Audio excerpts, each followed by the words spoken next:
So what is oversubscription of share? Please note down. Oversubscription of share is a situation where company received excess application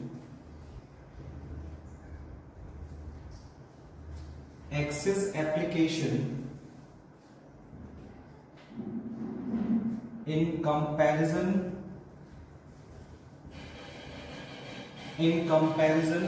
of issued share. As you know very well, जब भी company share issue करती है, suppose company ने share issued किया 10,000 share, how much share 10,000. सो इस respect में share holders क्या करते हैं, पब्लिक क्या करती है, एप्लीकेशन भेजती है. So there are 3 situations. इस रिस्पेक्ट में कितनी सिचुएशंस हो सकती हैं, 3 सिचुएशंस हो सकती हैं. फर्स्ट, जितना कंपनी ने शेयर इशू किया उतने के लिए एप्लीकेशन मिल जाए. ओके, कंपनी ने शेयर इशू कितना किया, 10,000 शेयर, और एप्लीकेशन कितने के लिए मिला, 10,000 शेयर के लिए. दूसरी सिचुएशन क्या हो सकती है, कंपनी ने शेयर इशूड किया 10,000 शेयर और एप्लीकेशन कितने के लिए मिला, 8,000 शेयर्स के लिए. यानी पब्लिक ने सिर्फ कितना शेयर परचेस किया, only 8,000 share. And the third situation, जहां पे कंपनी ने 10,000 शेयर इशू किया लेकिन कंपनी की गुडविल अच्छी थी या कंपनी की प्रोग्रेस रिपोर्ट अच्छी थी, कुछ भी कह लीजिए, ज्यादा से ज्यादा पब्लिक ने उसके शेयर्स को क्या किया, परचेस किया. So there are 3 situation related to the issue of share. So इसमें से जो फर्स्ट सिचुएशन है वो नॉर्मल सिचुएशन, मतलब कंपनी जितना शेयर इशू कर रही है उतना ही क्या मिल रहा है उसको, एप्लीकेशन मिल रहा है. दूसरा क्या है, कंपनी ने 10,000 शेयर इशू किया और उसको एप्लीकेशन कितने के लिए मिला, only 8,000. So it is called under subscription. और थर्ड सिचुएशन, जहां कंपनी ने कितना शेयर इशू किया, 10,000, और एप्लीकेशन कितने के लिए मिला, 15,000. So it is called over subscription. So what is over subscription of share? Over subscription of share एक सिचुएशन होती है जहां कंपनी एक्सेस एप्लीकेशन रिसीव करती है in comparison to issued share. यानी कंपनी ने मार्केट में 10,000 शेयर इशू किया लेकिन लोगों ने कितना शेयर परचेस किया, more than 10,000. So it is called over subscription. Okay, अब इस सिचुएशन में अगर ये वाली सिचुएशन है तो कोई इफेक्ट नहीं पड़ना वाला, मतलब जितना कंपनी ने शेयर इशू किया उतना ही उसका लोगों ने खरीद लिया, तो कोई इफेक्ट नहीं पड़ेगा. सारी जनरल एंट्रीज कितने पे पास की जाएंगी, 10,000 शेयर्स पे. सेकंड, कंपनी ने इशू किया 10,000 शेयर और एप्लीकेशन मिला 8,000 शेयर्स पे, तो इसका मतलब है इसमें भी कोई प्रॉब्लम नहीं क्योंकि कम बेकार है. तो यहां पे भी जो न्यूमेरिकल क्वेश्चन सॉल्व किए जाएंगे वो किस पे किए जाएंगे, 8,000 शेयर्स पे किए जाएंगे. बट प्रॉब्लम कहां राइज होती है, जहां पे कंपनी ने शेयर इशू किया 10,000 और एप्लीकेशन कितना मिला, 15,000. यहां पे कंपनी को क्या करना पड़ता है, कंपनीज एक्ट 2013 के अकॉर्डिंग लोगों को शेयर क्या करना पड़ता है, अलॉट करना पड़ता है. ठीक है, कैसे अलॉट करती है वो भी देख लो. इन दिस सिचुएशन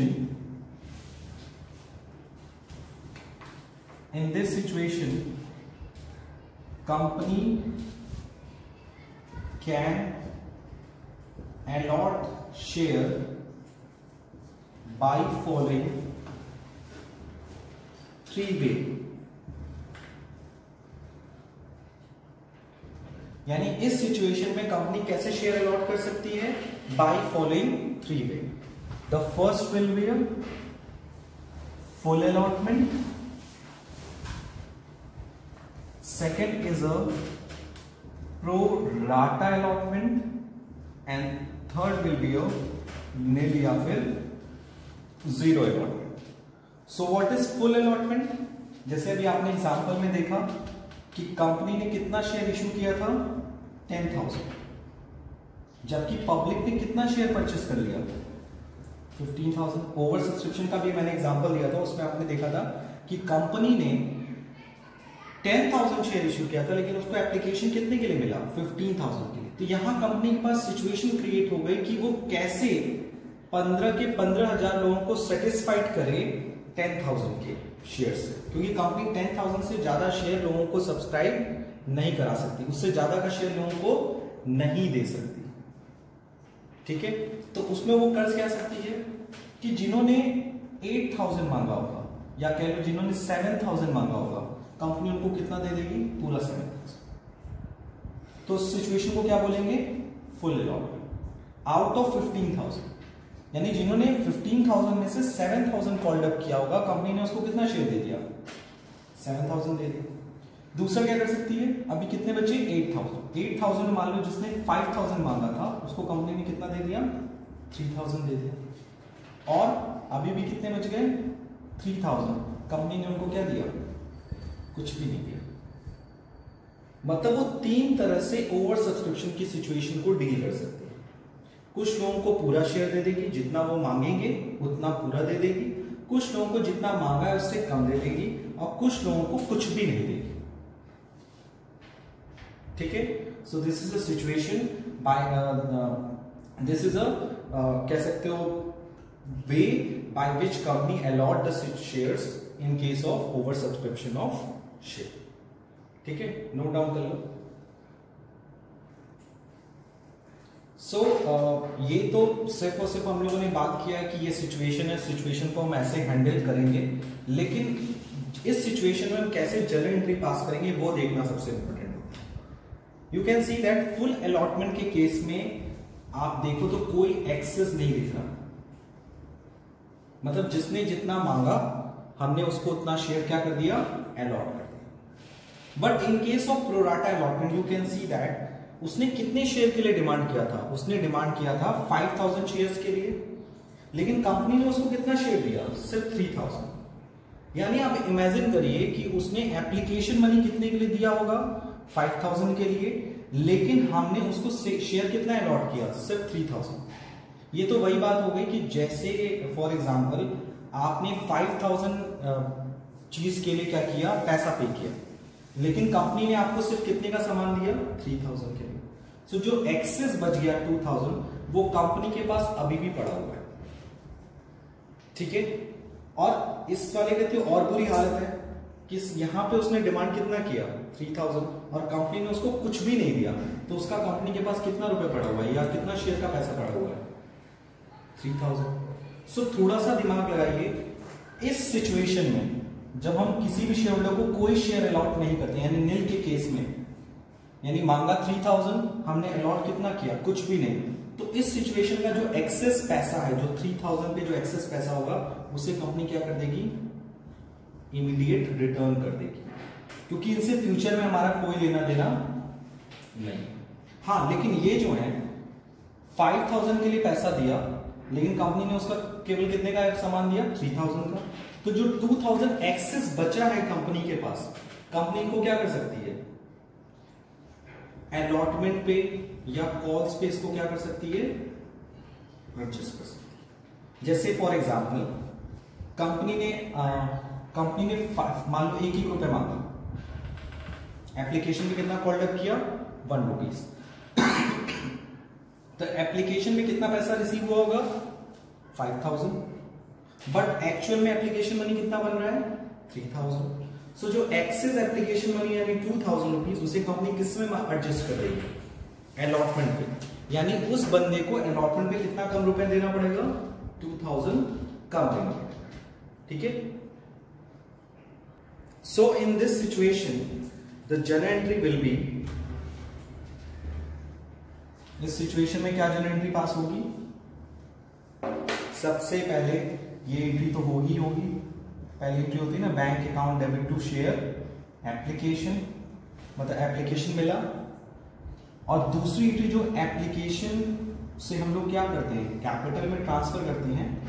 जैसे भी आपको मैंने एग्जांपल दिखाया था, तो उस एग्जांपल में कितने के लिए एप्लीकेशन मिला था? टोटल कितने शेयर्स के लिए मिला था? 15,000 के लिए। जबकि कंपनी ने कितना शेयर अलॉट किया था? 10,000। तो बाकी जो बचा उसमें से अलॉटमेंट पे और रिटर्न की बात किया था। रिटर्न कितना कर दिया था कंपनी ने 2000 और 3000 किस पे उल्टा लिखा हो 3000 उसने रिटर्न कर दिया था और 2000 किस पे कर दिया था अलॉटमेंट पे एडजस्ट कर दिया था। यानी प्रोराटा के केस में जो केस नंबर 2 था प्रोराटा के केस में वो एक्सेस पैसे को क्या करेगा अलॉटमेंट पे एडजस्ट कर देगा तो उसको किस नाम से शो करेगा टू शेयर अलॉटमेंट और जो पैसा वो रिटर्न कर देगा उसको किस नाम से शो करेगा टू बैक्स। ठीक है सो इसको इस टॉपिक को समझने के लिए हम लोग एक क्वेश्चन लगाते हैं फिर उसके बाद और अच्छे से इसको समझ लेंगे। ठीक है so let's we solve the first question related to the oversubscription of share. So what is the question? The Sun and Moon Company Limited registered with a capital of 1 lakh divided into 10,000 share of rupees 10 each. So it is an authorized capital. It issued 5,000 shares payable as under. यानी उसने सिर्फ issue कितना किया 5,000 share यानी total share थे 10,000 तो वो authorized shares हो गए और इशूड कितने हो गए 5,000 ऑन विच एप्लीकेशन कितने से है 2 रुपीज अलॉटमेंट कितने से 2 रुपीज फर्स्ट कॉल है 3 रुपीज एंड फाइनल कॉल है of rupees 3 rupees. The next line is the company received application of 7,000 shares. Company को एप्लीकेशन कितने के लिए मिला 7,000 शेयर्स पे। Application for 2,000 share were rejected. Company ने 2,000 शेयर्स क्या कर दिया रिजेक्ट कर दिया and the application money was return to the applicants और जो एक्सेस एप्लीकेशन मनी था कंपनी ने उसको क्या कर दिया रिटर्न कर दिया। All dues on allotment and calls were duly received give necessary journal entries. So question बहुत इजी है इसको पहले किसी भी न्यूमेरिकल क्वेश्चन को सॉल्व करने से पहले उसका जो शॉर्ट समरी होता है उसे क्या कर लेना चाहिए कॉर्नर में नोट डाउन कर लेना चाहिए। ठीक है जैसे कंपनी ने कितने शेयर इशू किए कंपनी ने शेयर इशू किए 5,000 शेयर्स और एक शेयर कितने का है 10 रुपए का जिसमें एप्लीकेशन है 2 रुपीज अलॉटमेंट है 2 रुपीज फर्स्ट कॉल है 3 रुपीज और फाइनल कॉल है कितना 3 रुपीज। सो कंपनी ने शेयर इशू किए 5,000 बट एप्लीकेशन कितने के लिए आया ठीक सो इट इज कॉल्ड इधर साइड लिखते हैं अप्लाइड और इधर लिखते हैं अलॉटेड। ठीक और याद रखिएगा कंपनी जितना शेयर इशू करती है उससे ज्यादा शेयर अलॉट नहीं कर सकती। जैसे इस सिचुएशन में देखिए कंपनी के पास कितने एप्लीकेशंस आए 7,000 और कंपनी मैक्सिमम कितना अलॉट कर सकती है 5,000। क्वेश्चन में क्या कह रहा है 2,000 शेयर्स को रिजेक्ट का मतलब क्या है कुछ भी नहीं देंगे इसको और बाकी कितने बचे 5,000 सो 5,000 को कितना देंगे 5,000। कैसे पता चला क्योंकि हम मैक्सिमम कितना अलॉट कर सकते थे 5,000 और दिया भी कितना 5,000। तो इस क्वेश्चन में तीनों सिचुएशन नहीं है 3 सिचुएशन क्या थी फुली अलॉटमेंट प्रोराटा अलॉटमेंट और निल अलॉटमेंट। तो इस क्वेश्चन में सिर्फ और सिर्फ 2 सिचुएशन है एक निल अलॉटमेंट और एक फुल्ली अलॉटमेंट। प्रोराटा अलॉटमेंट का सिचुएशन यहाँ पे नहीं है। सो इस सिचुएशन में हम लोग क्या करेंगे पैसे को रिटर्न कर देंगे और इसमें हमें कुछ करने की जरूरत नहीं पड़ती। पहली bank account debit to share application इसमें हमेशा किससे एंट्री करते हैं जितना एप्लीकेशन हमें मिला है। कितना एप्लीकेशन मिला है 7,000 शेयर्स मल्टीप्लाइड बाई 2 14,000। ठीक number second share application to share capital.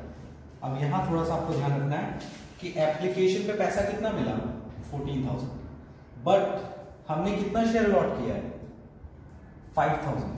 So 5,000 share की जो एप्लीकेशन मनी होगी वही ट्रांसफर होगी सिर्फ और सिर्फ कैपिटल यानी मैक्सिमम कितना ट्रांसफर हो सकती है कैपिटल में 10,000 और एक्सेस कितना बचा 4,000 उसको क्या कर देंगे हम रिटर्न। चाहे आप बैलेंस निकाल के कर लो या इससे भी देख लो एक्सेस कितना यहां पे आया 2,000 को कुछ भी नहीं दिए तो एक्सेस कितना आया 2,000 और एप्लीकेशन मनी कितने से थी 2 रुपीज से। ठीक फिर उसके बाद वही कहानी है क्योंकि आगे कुछ करना नहीं है हमें अलॉटमेंट ड्यू करना है। अब अलॉटमेंट कितने से ड्यू होगा, 7,000 से कि 5,000 से? कंपनी ने 7,000 अप्लाई किया, शेयर होल्डर से अप्लाई किया 7,000, हमने उसको अलॉट कितना किया, 5,000। यहाँ पे जो 2,000 अधिक वाले थे उनको क्या कर दिया, वापस भेज दिया। तो बाकी कितने बचे, 5,000। उन्हीं से हम क्या करेंगे, एप्लीकेशन अलॉटमेंट मनी ड्यू करेंगे, that is an share allotment to share capital. यानी अब इसके बाद की जितनी भी इंक्रीज होंगी, चाहे वो फर्स्ट कॉल की हो चाहे वो फाइनल कॉल की हो, वो सब की सब किससे होंगी, 5,000 से। और कहीं ना एरियर है ना कहीं एडवांस है, तो क्वेश्चंस में कोई भी इफेक्ट नहीं पड़ेगा। ठीक है, कंप्लीट कर लीजिए इस क्वेश्चन को। So in this question you can see that there are only two situations are given, that is a fully allotment and nil allotment. So let's we take the one more questions जिसमें हम लोग fully allotment, prorata allotment और nil allotment तीनों को discuss करते हैं। ठीक है, so the question number 9, Angur Company Limited issued 1,000 equity share of 100 each to the public, payable at 10 on application, 30 on allotment, 20 on first call and 40 on final call. Application were received for 1,400 shares. Means issue किया company ने 1,000 share और application कितने के लिए आए, 1,400 shares के लिए। And the line is given, surplus of application money was utilised for allotment. और सरप्लस जो पैसा हमें एप्लीकेशन पे मिला है उसे किस पे यूटिलाइज करना है, अलॉटमेंट पे करना है। सो फिर से पहले रफ शीट बनाएंगे, मतलब शॉर्ट इंफॉर्मेशन। 1,000 शेयर, एक शेयर कितने का है, 100 रुपए का, 100 रुपीज का, जिसमें एप्लीकेशन कितने से है, application will be a 10, allotment कितने से है 30, फर्स्ट कॉल कितने से है 20 एंड फाइनल कॉल कितने से है इज 40। अब फिर से वही अप्लाइड कितना हुआ और हम अलॉट कितना कर सकते हैं, अप्लाइड हुआ है 1400, ठीक है, और हम मैक्सिमम अलॉट कितना कर सकते हैं 1000। और क्वेश्चन में सीधे सीधे बोला है कि जितने 1400 है उनको अलॉट कितना कर दो 1000, और जो एक्सेस आए, एक्सेस कितना आएगा 400 इन शेयर। भाई 1400 शेयर के लिए एप्लीकेशन आया, हमने अलॉट कितना किया 1000 शेयर, तो एक्सेस कितने के लिए आया 400 के लिए। सो ये एक्सेस किसमें है, शेयर में एक्सेस है। अमाउंट में कितना एक्सेस है, मल्टीप्लाइड बाई 10। सो 4000 रुपीज हमें एक्सेस मिला और उस पैसे को हमें क्या करना है, रिटर्न नहीं करना है, इस पैसे को हमें किस पर एडजस्ट करना है, अलॉटमेंट पे। सो एंट्री क्या होगी, यहां एंट्री थोड़ी सी चेंज हो जाएगी। पहले entry bank to share application, application कितने पे मिला 1000 की 1400, it is a 1400 multiplied by 10, यानी कितना मिला एप्लीकेशन पे 14,000। फिर एप्लीकेशन को ट्रांसफर कर देंगे कहां, कैपिटल में। एप्लीकेशन मिला 14,000 बट शेयर कैपिटल में कितना लिखेंगे 10,000। क्यों, क्योंकि कंपनी के पास शेयर कितने हैं 1000 मल्टीप्लाइड बाई 10, और एक्सेस पैसा यानी 14,000 मिला, हम कितना एडजस्ट कर, मतलब कितना कैपिटल में ट्रांसफर कर दिया 10,000। एक्सेस कितना बचा 4,000, जिसको रिटर्न नहीं करना है, इसको किस पे एडजस्ट करना है, अलॉटमेंट। यानी अलॉटमेंट पे हमें 4,000 रुपीज कम मिलेगा। यानी जब हम एंट्री नंबर 3 करेंगे, जब अलॉटमेंट ड्यू करते हैं तो क्या एंट्री होगा, share allotment to share capital. कितना अलॉटमेंट मांगेंगे 1000 मल्टीप्लाइड बाई 30, यानी कि 30,000 रुपीज। और जब हम अलॉटमेंट रिसीव करेंगे, यानी एंट्री नंबर 4 करेंगे, bank account debit to share allotment, यहां थोड़ा सा ध्यान देना होगा, हमने अलॉटमेंट पे कॉल्ड कितना किया है 30,000, बट पहले से कितना मिल चुका है हमें एडवांस, एक तरह से 4,000, तो अलॉटमेंट पे कितना मिलेगा हमें 26,000। इसको फिर से समझो। एप्लीकेशन पे मिला 1400 शेयर्स पे 10 रुपीज के हिसाब से 14,000। ठीक, अब उसमें से हमने कैपिटल में कितना ट्रांसफर किया, जितना हमारा एक्चुअल शेयर बनता है। एक्सेस पैसे को रिटर्न नहीं करना है, किस पर एडजस्ट करना है, अलॉटमेंट पे। फिर अलॉटमेंट कॉल्ड अप किया, अलॉटमेंट कितने से मांगेंगे, जितना एक्चुअल शेयर है मल्टीप्लाइड बाई 30। फिर जब अलॉटमेंट रिसीव करेंगे तो पता है कि अलॉटमेंट में मांगे तो 30,000 है, लेकिन पहले से हमें कितना मिल चुका है, 4,000। सो रिसीव करने से हमें कितना मिलेगा, ओनली 26,000। और फिर फर्स्ट कॉल की एंट्री और फाइनल कॉल की एंट्री में कोई चेंजेस नहीं होगा। 20 मांगेंगे 20 मिलेगा, फाइनल कॉल पे 40 मांगेंगे 40 मिल जाएगा, क्योंकि कोई पैसा फर्स्ट कॉल और फाइनल कॉल पे एडजस्ट नहीं है। अगर होता तो फर्स्ट कॉल रिसीव करते समय भी उतना पैसा माइनस करते, फाइनल कॉल पे भी होता तो फाइनल कॉल के टाइम में भी हम लोग क्या करते, उस पैसे को माइनस करते। ठीक है। So our next topic is issue of share at premium. Please note down, issue of shares at premium. ये सिचुएशन क्या कहता है, what is the meaning of this situation? When company issued its share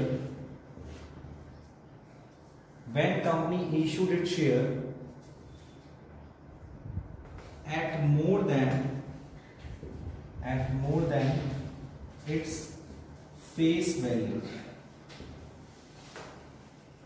यानी जब कोई company अपना share issue करती है उसके फेस वैल्यू से ज्यादा प्राइस में, जैसे फॉर एग्जांपल कंपनी का जो शेयर का जो फेस वैल्यू वो 100 रुपए है और कंपनी ने इसको इशू कितने पे किया, 125 पे। So in this situation the premium amount will be 25। So the difference between issue price and face value is called premium. और सबसे इंपॉर्टेंट बात है कि ये जब कंपनी शेयर इशू करती है तो जो प्रीमियम का पैसा होता है उसे हम लोग क्या बोलते हैं, कैपिटल रिसीव्स कहते हैं। इसीलिए कैपिटल रिसीव्स को हम लोग क्या बोलते हैं, कैपिटल प्रॉफिट। और कैपिटल प्रॉफिट होने के कारण इसे हम लोग क्या करते हैं, क्रेडिट करते हैं। क्रेडिट करते हैं which account, credited to security premium reserve account. किस अकाउंट में क्रेडिट करते हैं, सिक्योरिटी प्रीमियम रिजर्व अकाउंट में क्रेडिट करते हैं। और क्वेश्चंस में कहीं भी प्रीमियम हो सकता है, ये भी मैं बता दूं, एप्लीकेशन पे भी प्रीमियम हो सकता है, अलॉटमेंट पे भी हो सकता है, कॉल्स पे भी हो सकता है। यानी प्रीमियम एक ऐसी चीज है कंपनी कहीं भी कॉल्ड अप कर सकती है, कोई कंपल्सन नहीं है कि एप्लीकेशन के साथ ही मांग सकती है, अलॉटमेंट के साथ ही मांग सकती है। यानी जो एक्सेस 25 कंपनी मांग रही है वो कहीं भी मांग सकती है, वो सिर्फ जैसे एप्लीकेशन मांग ले या सिर्फ अलॉटमेंट मांग ले या फिर सिर्फ कॉल्स पे मांग ले। इसके अलावा कंपनी ऐसे भी मांग सकती है, 10 रुपए एप्लीकेशन मांग ले, 5 रुपए अलॉटमेंट पे, 10 रुपए कॉल्स पे। ऐसे भी मांग सकती है 5 रुपए यहां 5 रुपए यहां, कितना बचा, 15 रुपए। सो it is depend upon the company कि वो इस 25 रुपए को कैसे मांगती है। कहीं भी मांग सकती है, एक साथ मांग सकती है, डिवाइड करके मांग सकती है, कहीं मांग सकती है। बस आपको याद रखना है कि जब भी प्रीमियम मांगेंगे कंपनी मांगती है, यानी इसका रिलेशन किससे होता है, ड्यू एंट्री के साथ होता है, बैंक के साथ नहीं होता है। एरियर और एडवांस का रिलेशन किससे होता है, बैंक के साथ। लेकिन सिक्योरिटी प्रीमियम का रिलेशन किसके साथ होता है, ड्यू के साथ। सो जब भी सिक्योरिटी प्रीमियम कंपनी मांगेगी कहीं भी, तो उसके साथ तुरंत एक अकाउंट कौन सा ऐड हो जाएगा, सिक्योरिटी प्रीमियम रिजर्व। क्या एंट्री होगी, share application debit, allotment debit या कॉल्स डेबिट, जिसके साथ भी to share capital to security premium reserve. ठीक है। सो इसको सेंटेंस में नोट कर लो।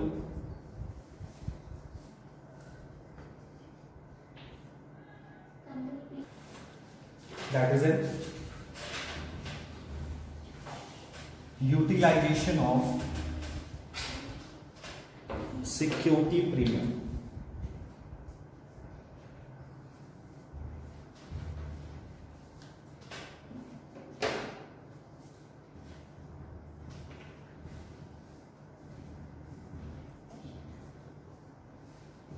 यूटिलाइजेशन ऑफ सिक्योरिटी प्रीमियम, यानी जब कंपनी अपना 100 रुपए का share for more than 100 rupees में मार्केट में इशू करती है, तो इस पैसे को वो क्या कर सकती है, यूज कर सकती है for the different purpose.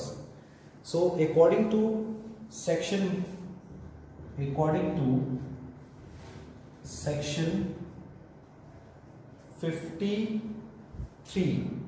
52 of Company Act 2013, according to section 52 of Company Act 2013,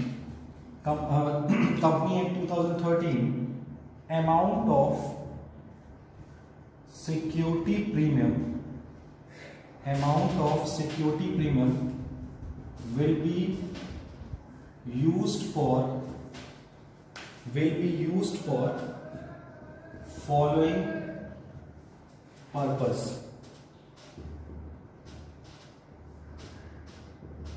मतलब कंपनीज एक्ट के सेक्शन 52 के अकॉर्डिंग कंपनी प्रीमियम का पैसा किस किस पर्पस के लिए यूज कर सकती है.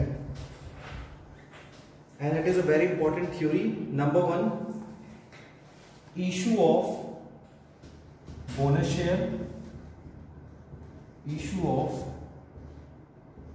Shares. Number 2, writing of preliminary expenses or formation expenses. Number 3, writing of discount or loss on issue of debenture. Number 4,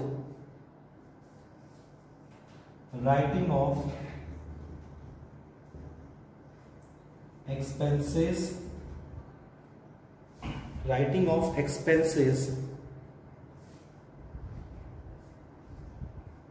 incurred on issue of share, like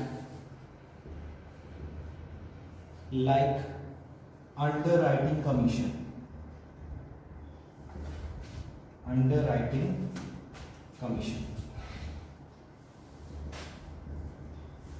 okay. So company act का section 52 क्या कहता है? Company act का section 52 ये कहता है कि जो भी हमें प्रीमियम का पैसा मिलेगा उस प्रीमियम के पैसे को हम इस पर्पस के लिए यूज कर सकते हैं. पर्पस नंबर 1 कि हम उसे बोनस शेयर इशू कर सकते हैं, शेयर होल्डर को बोनस शेयर दे सकते हैं. नंबर 2 क्या कर सकते हैं, हम जो भी बिजनेस को इनकॉर्पोरेट होते वक्त, जो बिजनेस जब नया नया एस्टेब्लिश होता है तो उस समय काफी बड़ा खर्चा होता है, तो उस खर्चे को हम लोग क्या कर सकते हैं, राइट ऑफ कर सकते हैं. डिवेंचर के इशू के टाइम जो भी डिस्काउंट या लॉस होता है, इशू के टाइम में नहीं, एज वेल एज रिडम्पशन के टाइम. ठीक है, कुछ भी लॉस हो, चाहे डिवेंचर के इशू के टाइम का हो चाहे रिडम्पशन के टाइम का हो, सो उसको हम लोग क्या करते हैं, राइट ऑफ करते हैं. और साथ ही साथ शेयर्स को इशू करते वक्त जो भी खर्चा होता है उस खर्चे को हम लोग क्या कर सकते हैं, राइट ऑफ कर सकते हैं by the help of security premium reserve. और ये सबसे इंपॉर्टेंट थ्योरी है. ठीक है,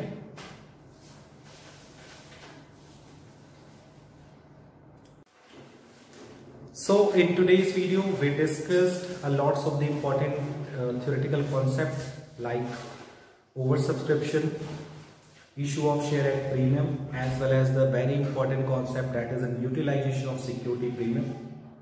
And I hope today we cleared all the topics very easily. And if you have any doubts regarding this video, please ask me in the online classes. as well as in the WhatsApp group. And as a special request from my side to all the students, please solve the multiple choice question given related to this chapter.